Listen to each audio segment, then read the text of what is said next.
Halo, assalamualaikum warahmatullahi wabarakatuh. Berjumpa lagi di channel saya Arhamnagai. Hari ini saya akan melihat video debat seorang mualaf dengan seorang murtad. Bagaimana perdebatan mereka? Langsung aja kita saksikan. Terima kasih Bapak Saifuddin Ibrahim.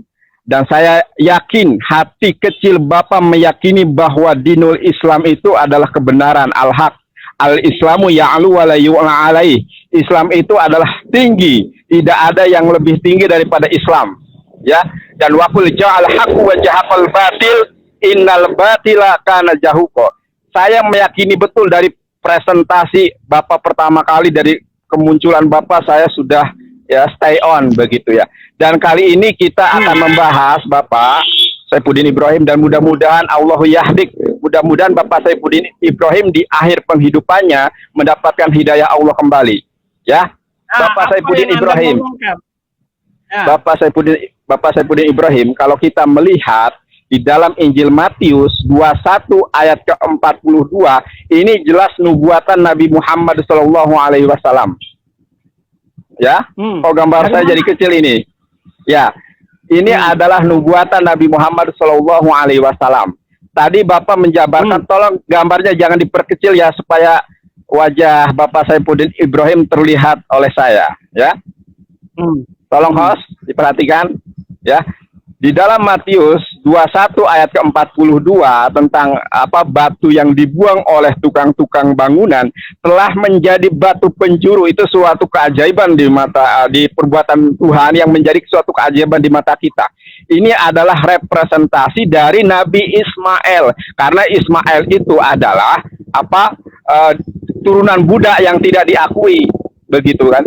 Dan keturunannya Ismail, Ahmad, Muhammad telah menjadi batu penjuru. Dan tadi Bapak menjelaskan bahwa uswatun hasanah itu tidak ada korelasinya, Bapak. Saya katakan demikian ya.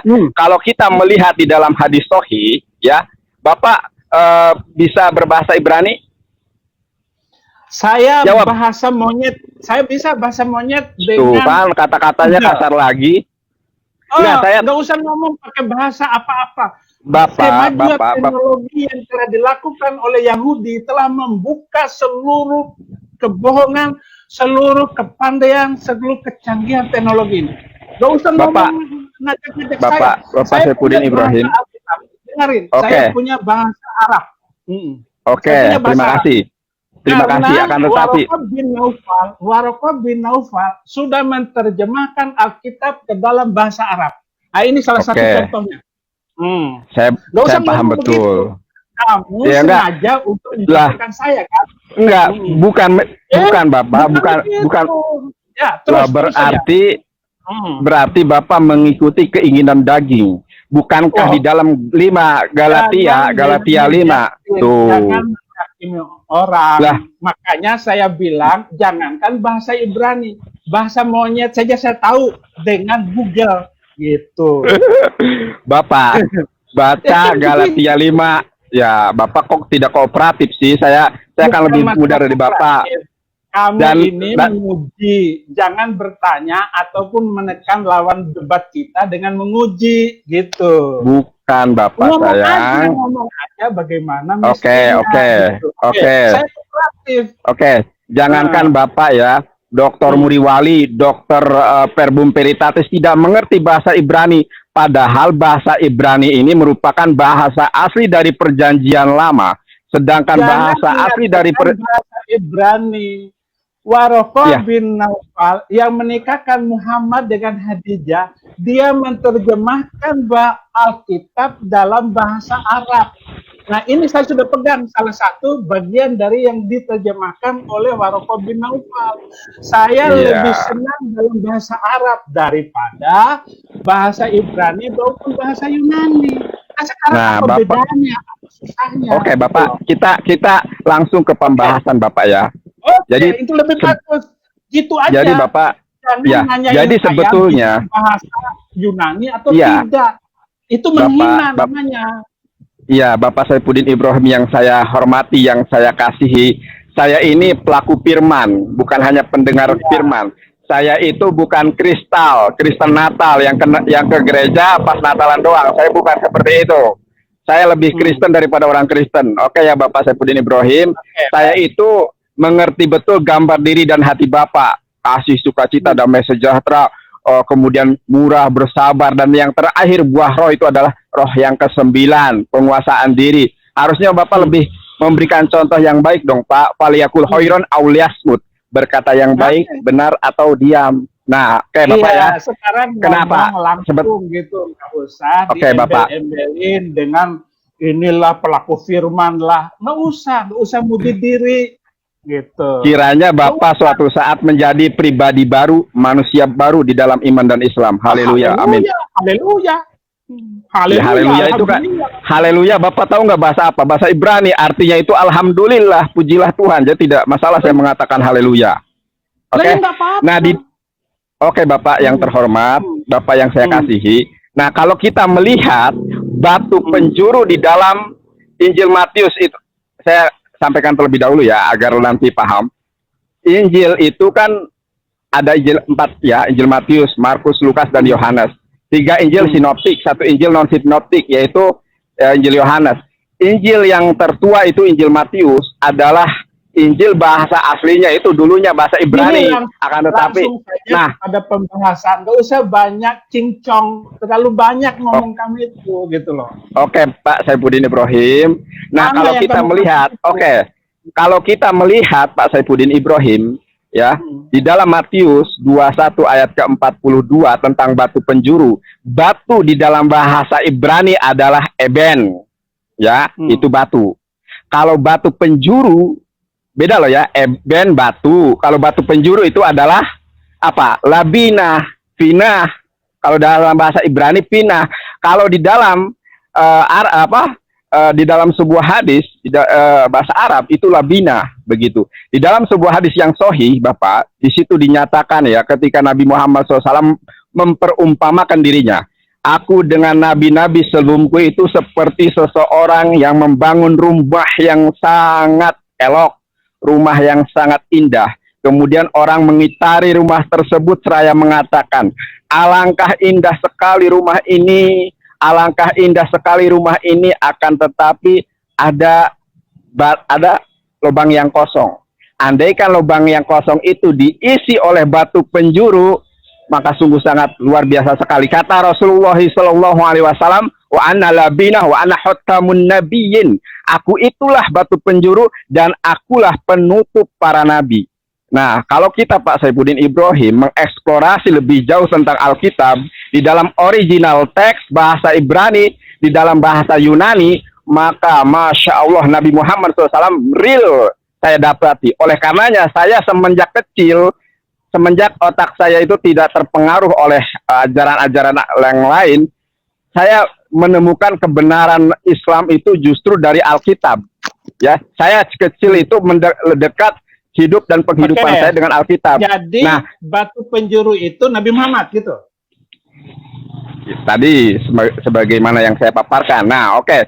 Sekarang untuk sebentar Bapak, untuk mengidentifikasi lebih detail lagi, kita harus membaca Injil Matius 21 ayat ke-43. Jadi ayat ke-42 dan 43 itu saling keterkaitan, tidak bisa dipisahkan. Seperti Bapak Saifuddin Ibrahim dengan saya. Begitu Bapak ya. Nah, nah, di dalam Bapak, di dalam bahasa Ibrani, di dalam bahasa Yunani ya, jadi bahasa asli dari perjanjian baru itu, saudara-saudari semuanya, adalah bahasa Yunani. Meskipun Isa alaihissalam hidup bukan di Yunani, akan tetapi bahasa asli dari perjanjian baru, bahasa Yunani, Greek. Oke, ya. Di dalam Matius 21 ayat ke-43 tentang, oleh sebab itu kerajaan Allah akan dicabut daripadamu dan akan diberikan kepada suatu bangsa lain yang akan menghasilkan buah kerajaan itu. Nah, jadi Bapak, untuk memahami nubuatan ini, coba Bapak lihat dari pasal 21 ayat 33 sampai dengan ayat 41. Jadi Yesus itu adalah Nabi Allah, utusan Allah kepada Nabi Israel, ya ke Bani Israel maksud saya, yang diberikan sebuah kelebihan, yaitu ketika mengajar dengan penuh perumpamaan. Bisa dilihat di situ Bapak perumpamaannya. Saking jengkelnya Isa alaihissalam kepada orang-orang Yahudi Israel yang sangat bebal, maka Yesus mengucapkan nubuatan ini, ya, kerajaan Allah akan batu yang dibuang akan menjadi batu penjuru, karena di dalam perumpamaan itu anak Tuhan, anak Allah katanya itu, anak pemilik kebun yaitu Yesus itu dibunuh begitu ya. Dan karena dibunuh itu, estafet kerajaan Allah atau risalah Islam akan dicabut daripadamu, akan diberikan kepada suatu bangsa lain. Saudara Ishak itu kan Ismail adalah anak yang pertama, Ishak anak yang kedua. Nah, di dalam bahasa Yunani, Beselia to, ya, kai dot hesetai, ya, esmi. Nah, Bapak, begitu ya. Nah, Bapak paham nggak apa yang saya katakan tadi, bahasa Yunaninya? Beselia, tahu nggak artinya apa? To, teo, kai dot hesetai, etni. Begitu kan, Bapak? Paham nggak ini? Soalnya ini sangat penting sekali, Bapak, bahasa Yunani. Ya, Beselia. Beselia teokai dot hesetai etni. Nah, Bapak paham nggak etni itu apa? Ini sangat penting, Bapak. Apa itu? Apa?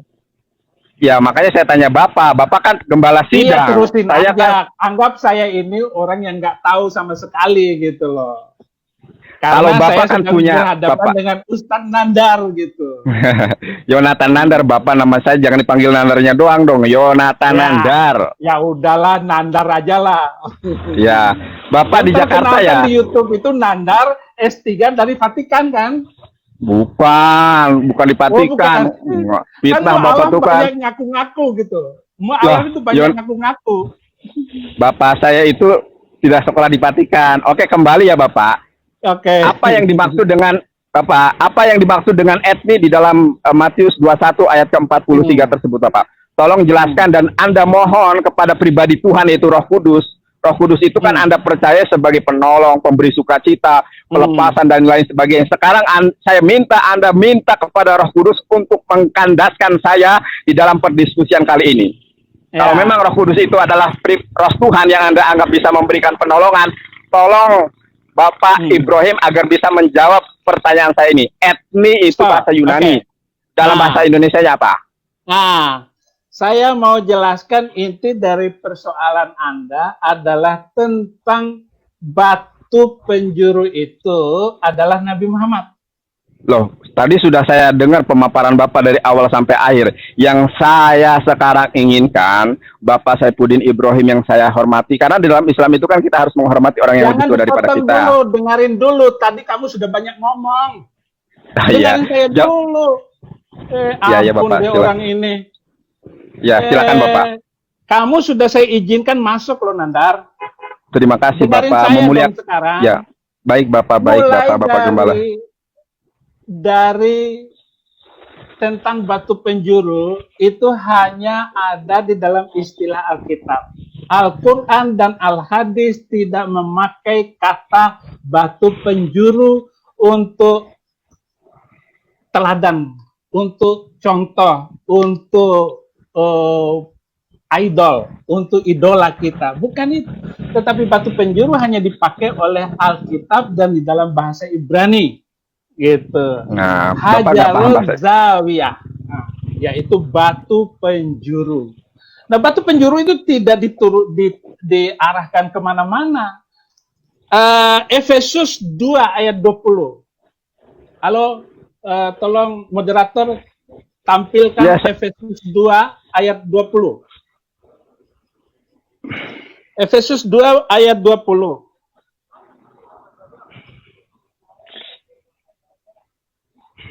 Ya, Efesus 2 ayat 20. Sudah? Ya. Bunitum ala asasir rusuli wal anbiya wa hajalu zawiyah wal masihu yasu'u nafsu. Gitu. Arabnya lebih jelas daripada bahasa yang kamu pakai. Yang dibangun di atas dasar para rasul dan para nabi-nabi.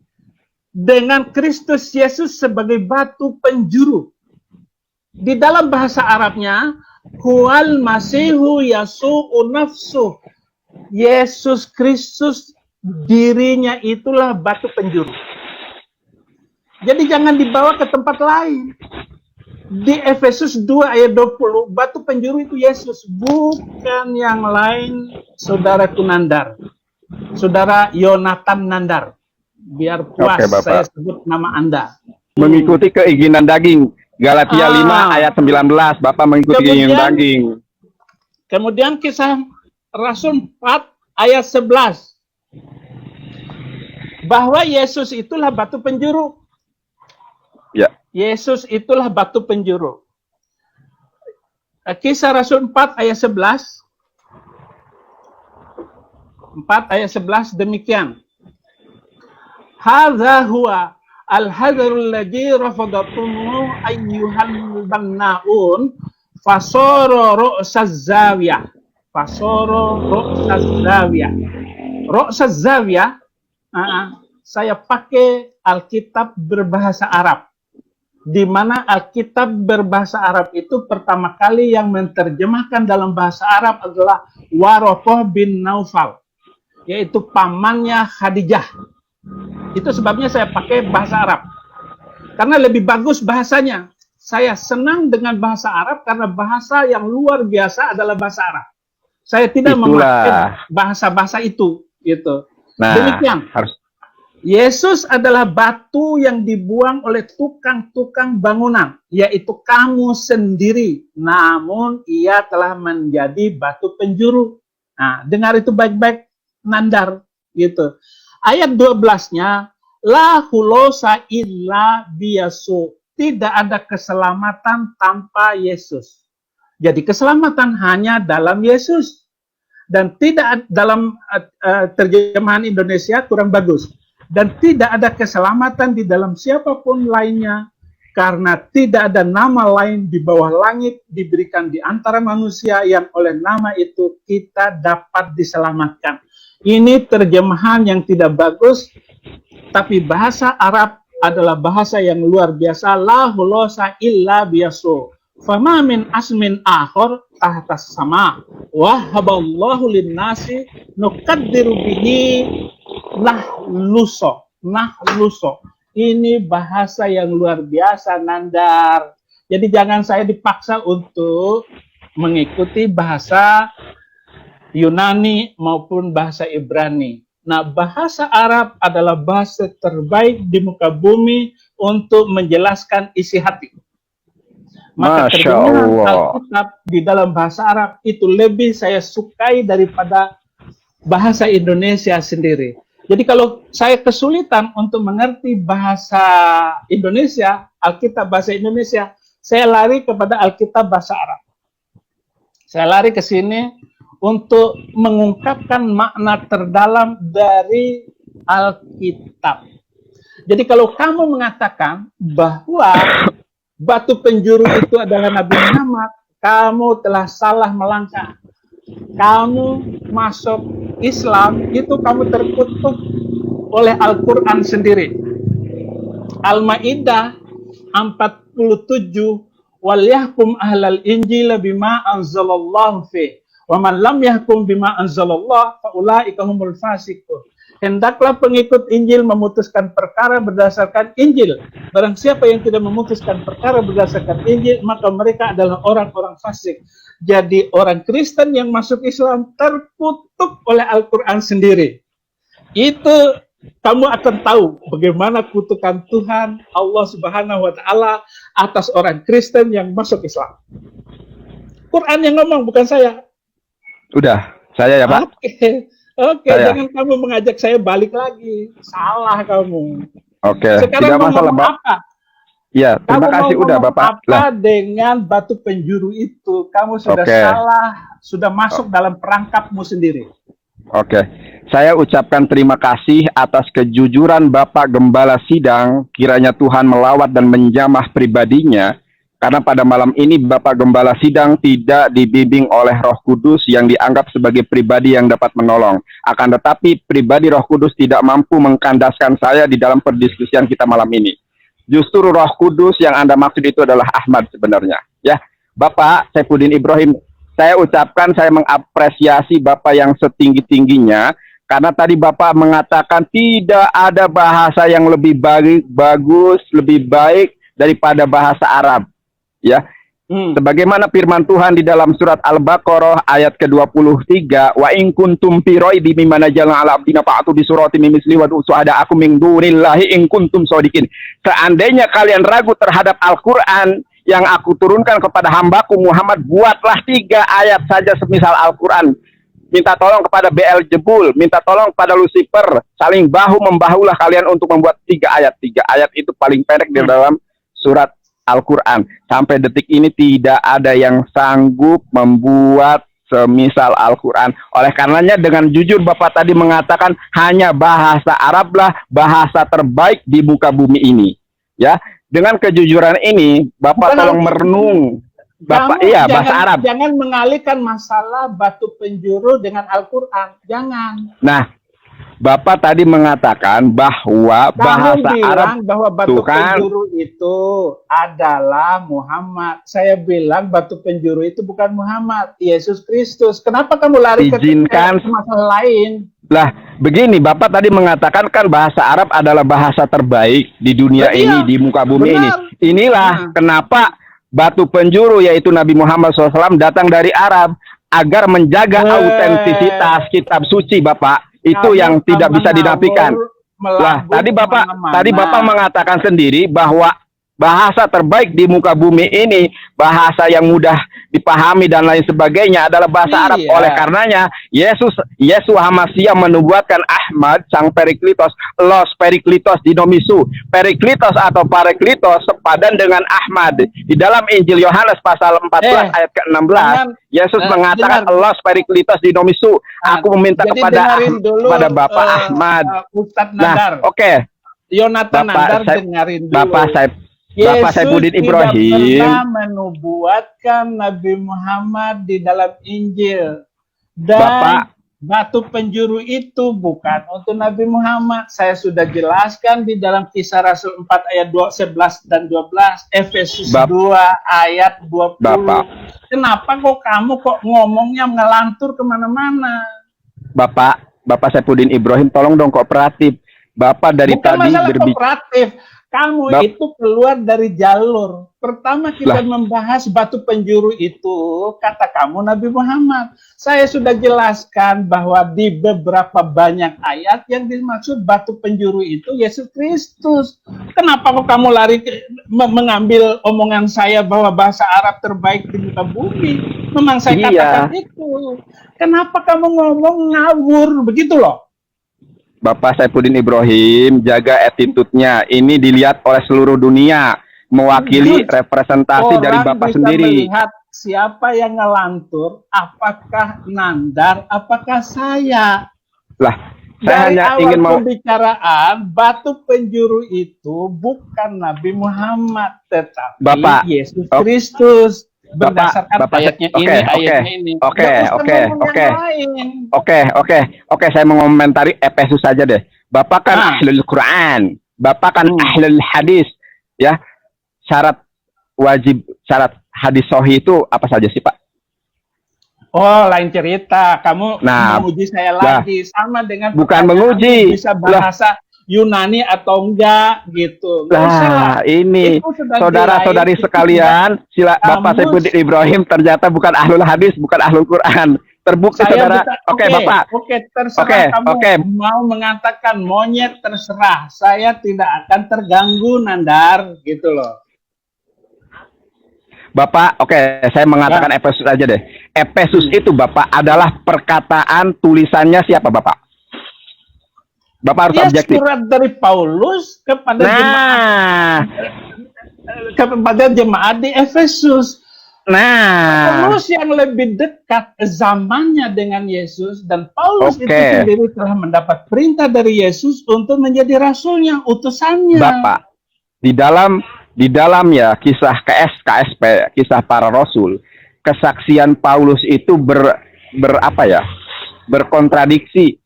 Pasal 22 ayat 9 itu ya, ketika dia memberikan kesaksian tentang keimanannya saja, dia itu dikatakan melihat Yesus. Di ayat lain cuma mendengar, akan tetapi tidak melihat rupanya. Dan kalau kita melihat ya, track record Paulus ini kan dia itu membantai murid Yesus, ya, memusuhi dan lain sebagainya. Itu sebelum Inilah dia bertobat. ini.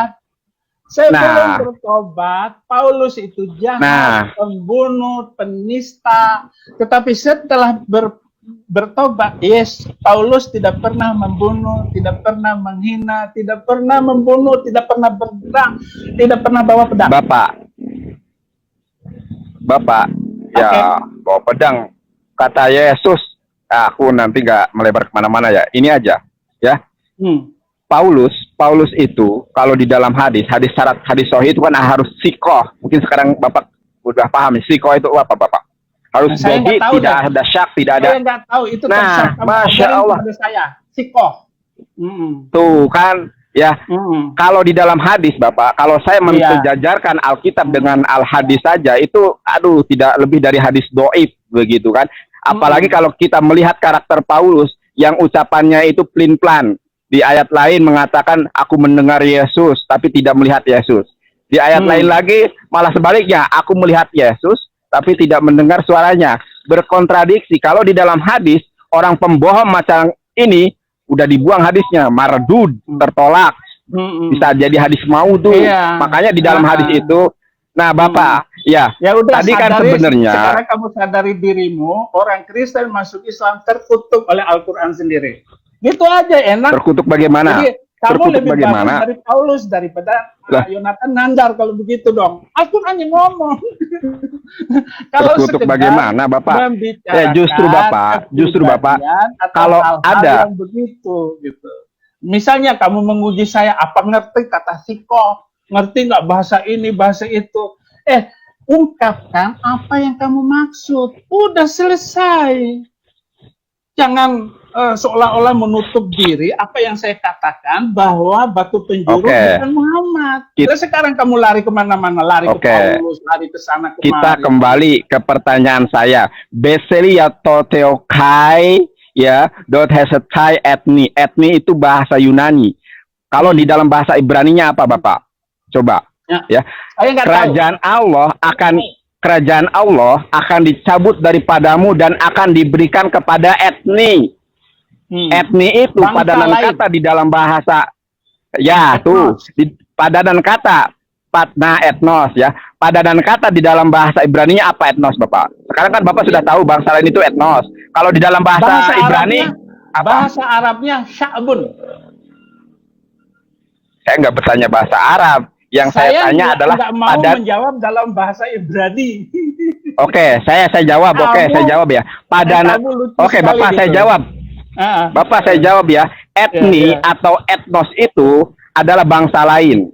Kalau di dalam perspektif bahasa Ibrani di dalam Perjanjian Lama itu adalah goyim. Goyim itu dimaksudkan untuk orang-orang di luar orang Yahudi. Nah, dari sini sudah jelas dari ayat 42 sampai 43 dinyatakan kerajaan Allah dari mulai ayat 42 tadi sudah saya jelaskan akan dicabut daripadamu dari bangsa Yahudi kepada bangsa lain yang bukan dari orang Yahudi, yaitu bangsa Ismail. Karena kita tahu Apinu Abraham, bapak kita Abraham, bapak segala bangsa, itu kan mempunyai anak dua, yaitu Ismail. Yang pertama anak perjanjian yang dikorbankan itu. Yang kedua adalah Ishak, Bapak, ya. Nah, ya dari Ishak punya anak Yakub, Esau. Dari Esau, ya dari Yakub ini punya anak 12 Bani Israel. Karena orang Israel itu membangkang, tidak taat hukum Taurat, ya, dan lain sebagainya. Bahkan Isa alaihissalam tidak dipercaya sebagai nabi oleh bangsa Israel. Malah ada konspirasi antara Romawi dan Yahudi untuk membunuh Nabi Isa. Oleh karenanya di dalam Matius 21 ayat ke-33 sampai dengan 41, Yesus membuat perumpamaan bahwa anak pemilik kebun akan dibunuh, ya, dan kerajaan Allah akan dicabut, ya kan, karena Yesusnya telah dibunuh. Meskipun dalam perspektif kalau kita mengeksplorasi Alkitab yang dibunuh itu bukan Yesus, ya. Akan tetapi saya tidak berbicara itu. Kerajaan Allah akan dicabut daripadamu dan akan diberikan kepada etnos atau goyim, bangsa lain. Tidak mungkin bangsa lain itu adalah Yesus sendiri, itu yang pertama. Dan tidak mungkin. nubuatan ini tidak tergenapi kecuali digenapi oleh bangsa Arab. Karena kalau kita melihat ayat ini Udah. tidak Sudah, kamu kebanyakan ngomong, ngelantur kemana-mana. Kamu sudah berbicara tentang Ismail dan Ishak. Kamu harus Oke, kembali Bapak. dulu kepada kitab Kejadian. Siapakah yang diberikan perjanjian kekal itu? Bukan kepada Ismail, Nandar. Kejadian 17 ayat 19, tetapi Allah berfirman, tidak, malaikat ismu Saralah, istrimu Saralah yang akan melahirkan anak laki-laki bagimu, dan engkau akan menamai dia Ishak, dan aku akan mengadakan perjanjianku dengan dia menjadi perjanjian yang kekal untuk keturunannya. Jadi tidak akan diberikan kepada bangsa manapun.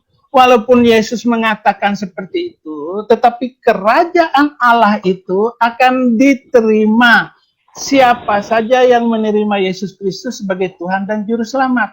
Orang yang menolak, menyimpang, meninggalkan Yesus Kristus akan celaka, tidak bisa hidup kekal selama-lamanya. Jadi bukan kerajaan di dunia ini, Bung.